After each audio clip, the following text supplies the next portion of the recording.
أعوذ بالله من الشيطان الرجيم بسم الله الرحمن الرحيم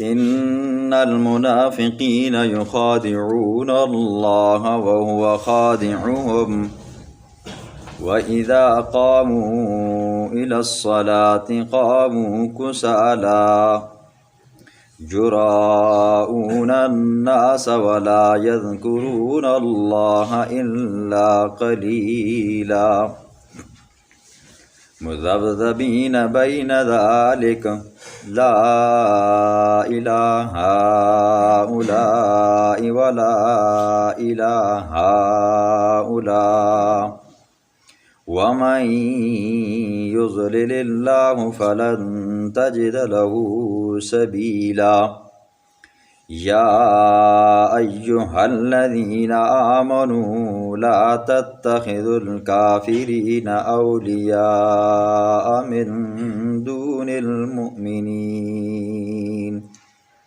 أتريدون أن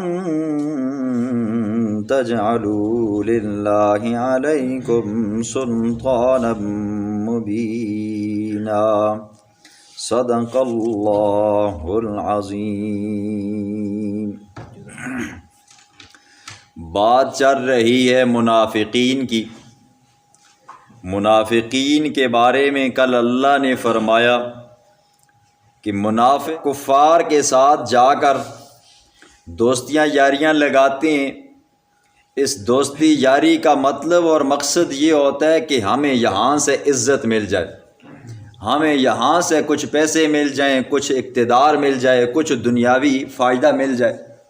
تو اللہ نے جواب دیا عزت یہ میرے رب کے پاس ہے، کفار کے ساتھ دوستی لگانے سے آپ کو عزت نہیں ملے گی۔ آج بھی اللہ منافقین ہی کا تذکرہ فرمائیں گے۔ آج کے درس میں منافقین کی 4 صفات کو اللہ بیان فرمائیں گے۔ پہلی صفت یہ ہے کہ منافق بندہ جب نماز کا وقت ہوتا ہے تو نماز پڑھنے کے اندر سستی کرتے۔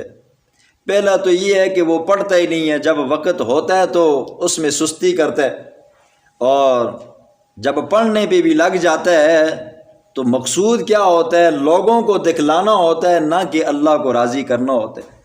تو اللہ فرماتے ہیں ان المنافقین یخادعون اللہ، منافق اپنے ذہن کے اعتبار سے، دل کے اعتبار سے اللہ کو دھوکہ دینے کی کوشش کرتے ہیں، اور وَهُوَ خَادِعُهُمْ، اللہ پھر ان کو اسی دھوکے کی سزا دیتا ہے۔ منافق بندہ یہ سوچتا ہے کہ میں اس کے ساتھ ہیرا پھیری کر کے میں بچ گیا ہوں تو کل بھی میں بچ جاؤں گا جی۔ کب تک بندہ ہیرا پھیری کر سکتا ہے جی؟ ایک نہ ایک دن تو پکڑا جائے گا، اللہ کے دربار میں پکڑا جائے گا، اور وہاں پہ تو بندہ بچ ہی نہیں سکتا۔ فرمایا وَإِذَا قَامُوا إِلَى الصَّلَاةِ قَامُوا كُسَالَى، جب نماز کے لیے کھڑے ہوتے ہیں تو کسالہ سستی کے ساتھ کھڑے ہوتے ہیں، کیونکہ نماز جیسی اہم عبادت بندے کی دل کے اندر تڑپ نہ ہو، چاہت نہ ہو تو بندہ اس کو ادا نہیں کر سکتا۔ اور جب منافقین کی تو یہ تڑپ ہوتی ہی نہیں تھی نا جی، وہ پڑھیں، لیکن مجبوری کے مارے پڑھا کرتے تھے، کہیں مسلمان ہمیں کافر ہی نہ شمار کریں، کفار میں صحیح ہمارا حصہ نہ ہو جائے جی۔ تو اس لیے مسلمانوں کو دیکھا دیکھی نماز کا وقت ہوتا تو پڑھتے جی، اب ٹھونگے مارتے اوپر نیچے ہوتے۔ تو اللہ کے پاک پیغمبر نے فرمایا یہ منافق کی نماز ہے، یہ منافق کی نماز ہے، یہ منافق کی نماز ہے۔ فرمایا پوچھا گیا یا رسول اللہ کون سی نماز منافق کی ہے؟ فرمایا منافق بندہ سورج کے طلوع ہونے کا یا سورج کے غروب ہونے کا انتظار کرتا ہے، وقت پہ نماز نہیں پڑھتا، پھر دیر کرتا رہتا ہے، جب سورج طلوع ہو جاتا ہے صبح کے وقت یا سورج غروب ہو جاتا ہے شام کے وقت، پھر اٹھتا ہے وہ نماز پڑھتا ہے اور پھر ٹھونگے مارتا ہے جی، جیسے مرغا مارتا ہے، جیسے مرغی مارتی ہے اور دانہ وہ چگ لیتی ہے جی۔ فرمایا یہ منافق کی نماز ہے۔ اسی طرح اللہ کے پیغمبر نے فرمایا بدترین چور وہ ہے جو نماز میں چوری کرتا ہے۔ صحابہ نے پوچھا گیا یا رسول اللہ نماز میں چوری کرنے کا کیا مطلب ہے؟ فرمایا جو بندہ خشوع خضوع کے ساتھ نماز نہیں پڑھتا، رکوع اچھے طریقے سے نہیں کرتا، تعدیل ارکان نہیں کرتا، تو فرمایا یہ نماز کی چوری ہے۔ اسی طرح فرمایا کہ منافق کی مثال اس بکری کی طرح ہے جو دو ریوڑوں کے درمیان میں ہوتی ہے، کبھی میں کر کے ایک ریوڑ کی طرف جاتی ہے، کبھی دوسری کی طرف جاتی ہے، تو اس کو یہ پتہ نہیں ہوتا میں اس کی طرف جاؤں یا اس کی طرف جاؤں۔ اسی طرح اللہ کے پیغمبر نے فرمایا دو نمازیں منافقوں کے اوپر بڑی بھاری ہیں، ایک عشاء کی نماز ہے اور ایک فجر کی نماز ہے۔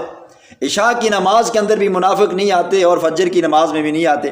فرمایا اگر عشاء کی نماز کی فضیلت انہیں پتہ چل جائے، فجر کی نماز کی فضیلت انہیں پتہ چل جائے، تو وہ گھٹنوں کے بل، جس کے پاؤں نہیں ہیں وہ گھٹنوں کے بل چل کر مسجد کو آئے، اس کی اتنی فضیلت ہے۔ تو فرمایا منافق کیا کرتے ہیں جی، پہلے تو نماز کے لیے جاتے ہی نہیں ہیں، اور جب پڑھتے ہیں تو سستی کے ساتھ پڑھتے ہیں، اور یہ ڈر ہوتا ہے دل کے اندر کہیں یہ مسلمان ہمیں کفار کے ساتھ شامل نہ کر دیں، تو یراؤن الناس، دکھلاوے کے لیے پڑھتے ہیں۔ پہلی صفت ہے ولا یذکرون اللہ الا قلیلا، اللہ کا ذکر نہیں کرتے مگر بہت تھوڑا جی۔ حالانکہ پیچھے آپ نے سنا ہے مومن بندہ یذکرون اللہ قیاما وقعودا وعلی جنوبہم، مومن بندہ ہر حال میں اللہ کا ذکر کرتا ہے جی، کھڑا ہے تب بھی اللہ کو یاد کرتا ہے، بیٹھا ہے تو تب بھی اللہ کو یاد کرتا ہے، وعلی جنوبہم، اور جب لیٹا ہے تو تب بھی اللہ کو یاد کرتا ہے۔ اور منافق کیا کرتے ہیں جی، اللہ کا ذکر نہیں کرتے۔ مذبذبین بین ذالک، منافق تذبذب کا شکار ہیں جی، ان کو سمجھ نہیں آتی ہم مسلمانوں کے ساتھ رلیں یا کفار کے ساتھ رلیں جی، نہ ادھر کے ہیں نہ ادھر کے ہیں جی۔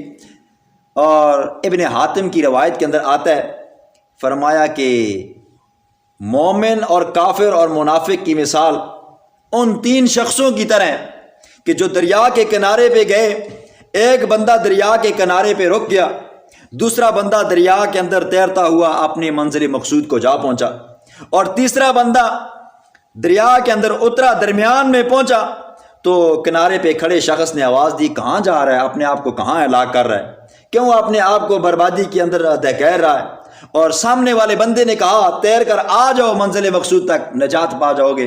تو وہ بندہ اسی کشمکش میں ہوتا ہے، اس کی بات مانوں یا اس کی بات مانوں، سوچوں میں ہوتا ہے، گم سم ہوتا ہے، اتنے میں موج آتی ہے اور موج اسے بہا کر لے کر جاتی ہے۔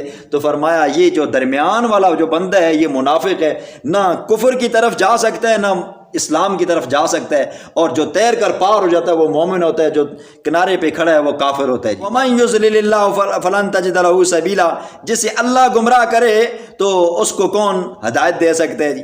اگلی آیت کے اندر بھی اللہ نے یہ فرمایا او ایمان والو لا تتخذوا الکافرین، کافروں کے ساتھ دوستی مت لگاؤ جی، یہ کفار آپ کے دوست کبھی بن سکتے ہی نہیں ہیں جی۔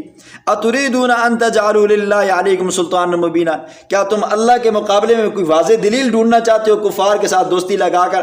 کفار منافقین کو ہیلے بہانے دیا کرتے تھے، ان کو لالچیں دیا کرتے تھے، وہ نہ مسلمان بن سکتے تھے نہ وہ کافر بن سکتے تھے، درمیان میں لٹکے رہتے تھے۔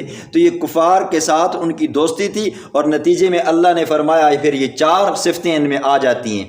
پہلی صفت یہ ہے کہ نماز کے اندر سستی کرتے ہیں، دوسری یہ ہے کہ دکھلاوے کے لیے نماز پڑھتے ہیں، اور تیسری یہ ہے کہ ولا یذکرون اللہ الا قلیلا، اللہ کا ذکر نہیں کرتے مگر تھوڑا کرتے ہیں، اور چوتھی یہ ہے کہ حیران اور پریشان ہیں کہ مسلمان ہو جائیں یا کافر ہو جائیں۔ اب یہ چار صفتیں اللہ نے بیان فرمائی ہیں۔ اب ہر بندہ سوچے جی کہ آیا یہ چار صفتیں میرے اندر پائی تو نہیں جا رہی جی، نماز ہم پڑھ رہے ہیں، آیا ہمارے اندر سستی تو نہیں ہے؟